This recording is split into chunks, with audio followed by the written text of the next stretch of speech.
School's out. Winter, spring, summer. Every time I see a black kid, I yell, "Be safe!" They never hear me. Walk in my neighborhood, I wonder how anyone can laugh, be happy. The streets are dangerous. Gangs, bullies, drive-bys, police with guns. But people need to be happy. Or else, be like me, I shout. Dead, listless, weighted down with hard stories. Strange, though. I feel something's in the air, like a shift. Something I've got to do. Lately, I've been lingering on my street. Nights, wild sunflowers in a vacant lot close up. Scents of chicken and collars blow through kitchen windows. I wish I could eat, play, hug my sister, pat a dog, stroke a cat. Without rest, I wander and watch, see a world that's no longer mine. Carlos was trying to make me happy, and I was happy for a bit. If I'd known I was going to die, would I have become his friend? Truth is, even though it didn't last long, it was nice to have a friend. Carlos, since school ended, since Kim said, "You have to tell Grandma," I haven't seen Carlos. I stand on the school steps and think, Carlos. Within seconds, I'm in an apartment bedroom. Carlos is lying on his bed, his hands covering his eyes. He isn't sleeping. Every now and then, his right leg twitches. He sniffs. Wind billows, flaps the curtains. On Carlos's dresser are candlesticks, a drawing of a toy gun, a sandwich wrapper from the school cafeteria, a drumstick, and another drawing of two bathroom stalls with me and Carlos both inside, slapping, pounding, playing percussion on the plastic partition. There's a silver cross dangling from black rosary beads, and a school photograph, me, from 7th grade, cut from the Chicago Tribune. It's a memory altar, like Grandma's, except hers has an upright cross and old black and white photographs of her and Grandpa Lenny. Grandpa's been dead a long time, since I was born. But every Sunday, Grandma lights candles and talks to a picture of Grandpa in his sailor's uniform. He looks good in his bright white sailor's cap and bell-bottom pants. Handsome. He's got a wide nose and big smile. Grandma tells Grandpa about her week, how her feet hurt, how she misses him, how Kim got a 90% in spelling. I'm sure she told him about my dying. Folks are going to think you're crazy, Ma insists, talking to a picture. I hope Carlos would talk to me. I focus. I moved Sarah's book. How hard would it be to lift and let paper fly? Hard. I was angry when I moved Sarah's book. I'm not angry anymore. Watching Carlos alone in his room, nothing much in it except the bed, dresser, and altar. I feel sad. I wish he had toys, books, a drum set. Wish I could give him the posters from my room. Focus, I think. Friends forever. Always. Amigos. My newspaper photo flutters. Lifts, then falls. Flutters some more. Friends forever. Always. The paper lifts and flies, soars like a feather, landing softly on Carlos's stomach. He sits up, holds the paper, searches the room. Jerome? I'm standing right in front of him. He stretches out his hand. You forgive me? Carlos? The door opens. You all right? Yes, Papi. The two look alike. Sable eyes, black hair, black lashes. Neither is tall, but I can tell Carlos is going to be strong, like his dad. Go outside. Play. Otherwise, I'll think you want to go back to San Antonio. Here's fine. You still worried about that boy? He points at my picture. No, not anymore, says Carlos, staring beyond me. His name was Jerome, my first Chicago friend. Then Carlos starts crying, deep, gulping sobs. Carlos, what's wrong? Sitting on the twin bed, his dad holds him. Carlos tells him the whole story. Frightened of a new school, bullies, a toy gun. Gun? His dad pulls back angrily. His jaw tightening. He inhales. I think he's going to blast Carlos. Poppy, I'm sorry. I'm sorry. He closes his eyes. You shouldn't have to go to school scared. I'm not scared anymore, Poppy. Really? Carlos comforts his father. Jerome helped. Helps. He looks at the space where I'm standing. You should have told me you were scared. I was ashamed. Never be. You're a good son. Everyone gets scared sometimes. It's how you handle it that matters. His dad closes his eyes again, like he wants to unsee what he's imagining. It could have been you. Carlos gasps. He hasn't thought of himself, Dad. Terror-stricken, he trembles. He clutches his dad's hand. A small hand clasped tightly by a larger hand. I place my hand on top of theirs. Neither feel me. I've got to tell Jerome's family. Him dying was my fault. Do you want me to come? I know Carlos wants to say yes. Come. Instead, he says, I'll do it. His dad hugs him. A good friend knows you didn't mean for anything bad to happen. See, Jerome was a good friend. His family will understand. They'll feel sad, but they'll understand. Really? Really? I whisper. Day of the Dead, Carlos says. I want to honor Jerome. Then Carlos, eyes squinting, looks up. Honor you, Jerome. Always. Maybe he does feel me. He nods. I nod, though he doesn't see. Day of the Dead. Can we do that, Poppy? Bring San Antonio to Chicago? Carlos nods. Sure. We'll honor Jerome for being good to my boy. Carlos's father ruffles his hair. I know you tried being good to him. I did. You did. Carlos and Grandma. From the upstairs window, Kim sees Carlos coming. Her bedroom curtains flutter, then the front door opens. She must have run fast as lightning. Now? Yes. I'll help. No, it's okay. Jerome will want me to. Carlos's eyes widen. Thanks, Kim. I follow them into the living room. Carlos stops, grins at Grandma's altar. She placed Carlos's drawing of me next to her and Grandpa's wedding picture. A vase holds a fresh pink carnation. Carlos is pleased. Kim guides him into the kitchen.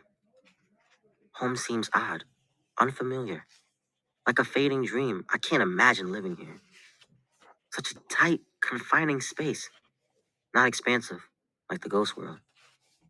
I've changed. There's no going back. I'm Ghost Boy now. Grandma, look who's here. Carlos. Grandma stops chopping carrots. She grabs a plate covered in foil. Cookie? No, no thanks. You've got to have one. Sit. Kim, get the milk. Sorrowful, Kim looks at Carlos as he uncomfortably sits at the table. I stand by the sink. Jerome used to like chocolate chip, says Kim. But these are oatmeal raisin. You can dip them in milk. Thanks, Kim, says Carlos, dipping the cookie in the glass she's given him. He bites. Poor Carlos. His face twists just like me and my tuna fish, the last food I ate. His cookie tastes like dirt. Jerome should have brought you home. I was afraid he didn't have friends. Jerome was good, but a bit quiet. He kept to himself. Grandma smiles. You were his good friend? She reaches for Carlos's hand. I was his good friend, says Carlos. He swallows, blurts. I gave him the gun. Stunned, Grandma freezes. I didn't mean any harm. It was just a toy. Kim pats Grandma's back. I'm proud of Carlos. His story, it isn't easy. I just wanted Jerome to have some fun. Play. He'd been nice to me and I wanted to be nice back. Carlos bursts into tears. Kim starts crying. I'm sorry. I'm sorry, murmurs Carlos. Grandma pulls him and Kim together, and she hugs and rocks them. Bawling, the three of them are holding on to each other, tight. The kitchen never seemed so small. I look out the window. I can't see them, but I know the ghost boys are down below, roaming, wandering. I turn back to my living family. Grandma, Kim, and Carlos. Grandma sniffs. I'm sorry I let Jerome go play. I should have made him do homework. But he looks so happy, mischievous. I suspected there was something he was hiding. Yet I was happy he was being a bit naughty. He was so good all the time. I thought, what could he be up to? Why not let him have some fun? Says Kim. Jerome never had much fun. Wonderingly, Grandma asks, You knew? You knew Jerome had a toy gun? Kim lowers her head. She tried to stop him, Carlos says hurriedly. Tried to stop me. She said you wouldn't like it. Grandma caresses Kim's cheek. Her thumb wipes away tears. It's okay, Kim. I love you. Can't undo wrong. Can only do our best to make things right. Grandma goes to the cabinet, grabs a tissue, blows her nose. She gives Kim and Carlos tissues too. Carlos, tell me 3 good things. Kim laughs with the tears. 3. That's Grandma's magic number. Hearing the 3 talk reminds me of good times. Carlos is in my place. 3 is magical. Kim, Carlos, and Grandma. Can I have another cookie first? Asks Carlos. All 3 sit, eating cookies. I expect Carlos to tell Grandma 3 good things, but instead he says, I'm sorry it took so long for me to tell you about the gun. I felt shame. Kim was patient. She believed in me. She helped me to be brave. Blushing, Kim doesn't say anything. I knew Carlos was a good friend. Kim, a good sister. And Grandma, big-hearted enough to love everybody. The 3 of them will help Mom and Pop feel better. I feel better. One more thing to do before I'm gone. Silence. Sarah isn't speaking to her dad. I don't know why, but it bothers me. Bad. Just as it bothers me, her room isn't pink anymore. The walls are still pink, but the comforter is gone. There's only white sheets. Her pillowcases don't have pink and white frills. Her pink stuffed pigs live in the trash can. Her ballerina lamp is in the closet. She spends hours on her computer. True, her house is big, cool with air conditioning. Her neighborhood streets are well lit. The sidewalks aren't even cracked. Basketball hoops hang over 2-car garages. It's beautiful, but too quiet. Everyone here lives inside. Televisions glow. If my family lived here, they'd be outside every day and night. Ma could have a garden instead of her pitiful plants in pots. Grandma wouldn't have to worry. Kim could read with a porch lamp on, and Pop could shoot hoops all night. Sarah, what? Do something else. I'm making a website. End racism and justice. Did you know black people are shot by cops 2.5 times more than white people? But they're only about 13% of the population. In 2015, over 1,000 unarmed black people were killed. It's awful. It is. I stare at the computer screen. Pictures, headlines, articles, videos. Sarah has been working hard. Does her page really do anything? Make change? See, here are links. This one is about Emmett Till. This one links to articles about you. The video, stop. I don't want to link to my death. I'm helping you. I stare. Sarah's paler. Summer is waiting outside, yet she hardly ever leaves her room. She never plays with friends. Downstairs, her dad drinks, stares at the TV. Her mom sleeps the days away in bed. You can't help me. You can't help the dead. Sarah is stricken. People should know. So it doesn't happen again? Yes, so it doesn't happen again.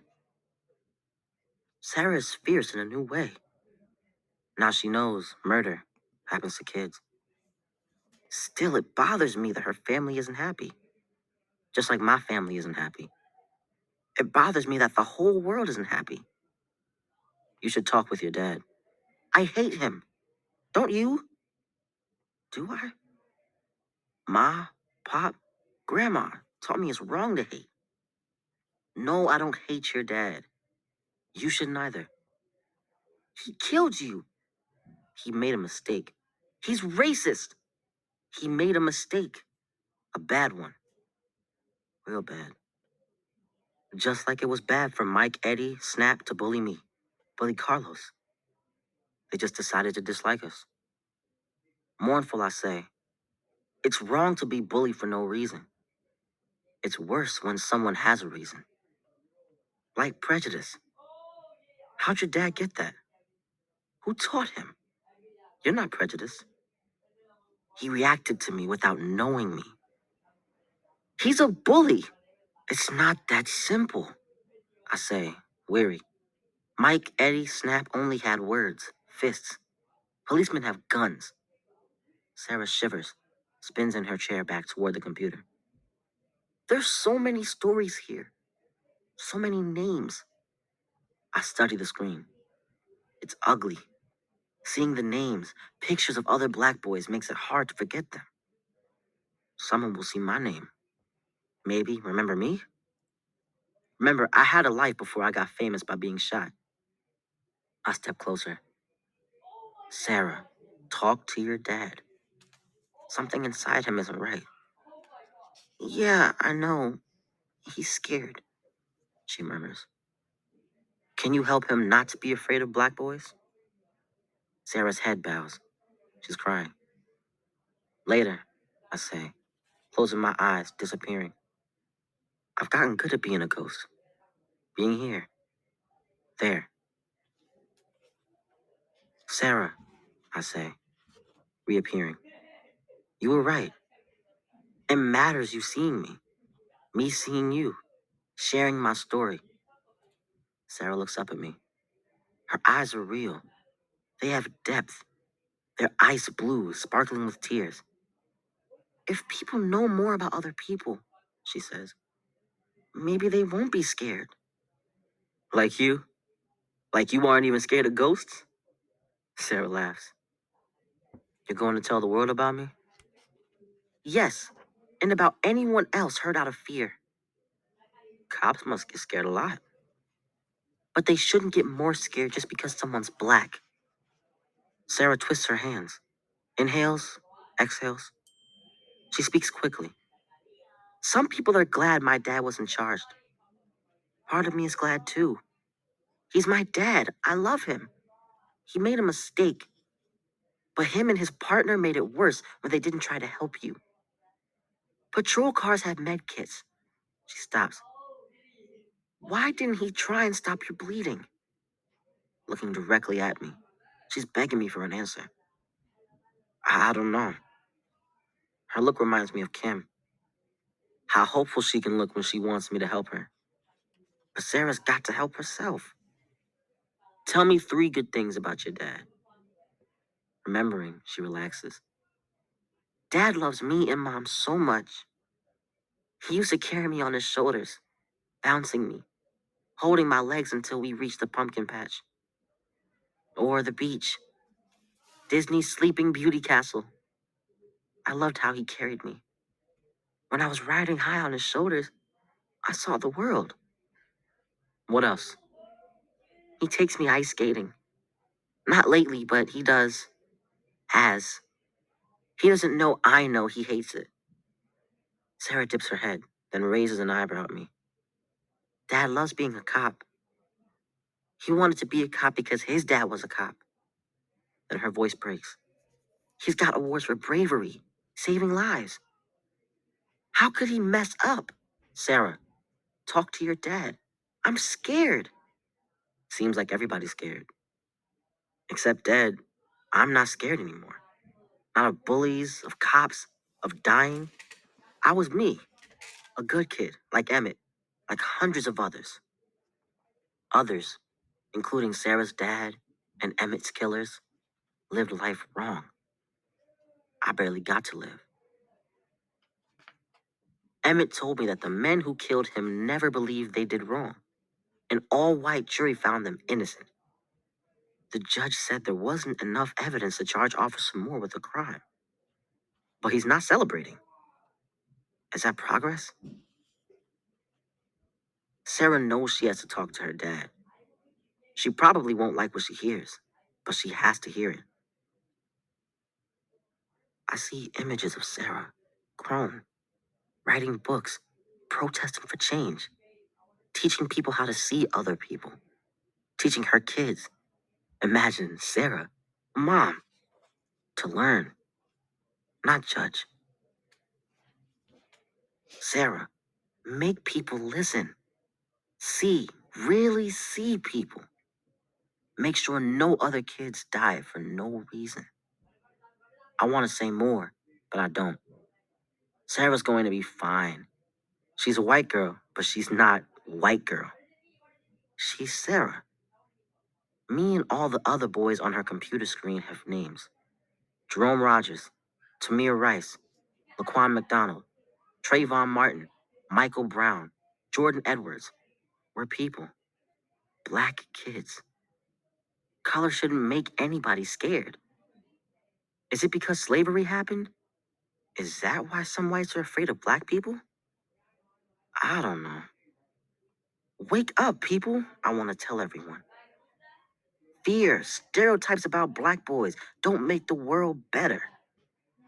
Quivering slightly, Sarah says, Bye, Jerome. Bye, Sarah. Who knew I'd make a death afterlife friend? I won't forget you. Won't let anybody else either. You do that, Sarah. It's okay that Sarah's still troubled. She should be. It's how Sarah helps herself and the world. I linger outside the house, feeling restless. It isn't over yet. Dad? Sarah yells, mournful yet demanding. On the outside, in the yard, I can see Sarah inside, running down the steps. Cautious, she approaches her dad on the couch. He looks dazed and in pain. Dad? He spreads his arms wide. Sarah wraps her arms about his neck, burrowing her face against his chest. Officer Moore kisses the top of her head. 3 times. Sarah pulls back, arm's length. She stares at her dad. Help me with my project? Her dad looks like he's been punched in the gut. His face loses color. About the young man I killed? Others too, who died because of mistakes. Prejudice. Her dad clutches her. He can't speak. I can't see Sarah's face, but I can see her dad's. His tightening jaw. Eyebrows rising and falling. Tears. Mouth puckering. Brow creasing. His face contorting with too many emotions. Eyes closed, he exhales. Hugs Sarah closer. He kisses her hair. Sure, he whispers, crying. Sure. I love you. That's what I needed to see. Here. From both Sarah and her dad.